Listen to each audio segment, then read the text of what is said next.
Hello, welcome to my place. We're in Second Timothy chapter 1, and I want to talk about verse 6 today. Verse 6 says, "Therefore I remind you to stir up the gift of God which is in you through the laying on of my hands." Stir up the gift of God. Some versions say kindle afresh or fan into flame. The idea is that of a fireplace or a campfire. There's constant need to bring the embers or coals of our calling back to flame, burning fresh in our lives. Each of us has a calling. It may be simple and it may be complex, but God is talking to each of us as to what he wants us to do. It's not about doing religious duties. It's the genuine faith that we talked about yesterday. You may not know the quote unquote call of God on your life, but if you know God and continually act on what he is telling you in the Spirit, then you are following your call.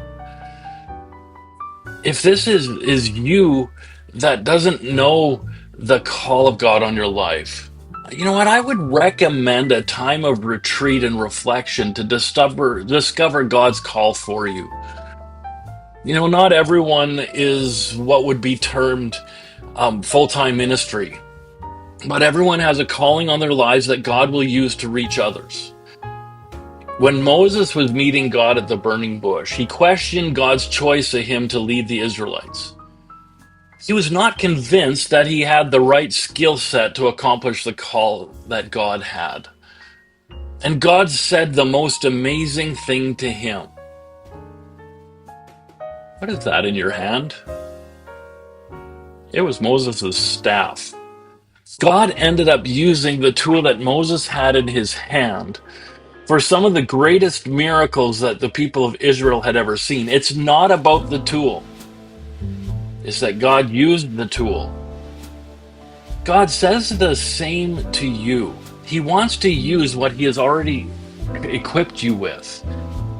He isn't going to drastically transform you to be completely unrecognizable to those who are in your world. He wants to use what people already see in you. It is up to each of us to step into this calling that we have in this world and then fan into flame or kindle or stir up the gift of God that is already there. It's time to step up, step in, and step out. God bless you richly. We'll see you next time.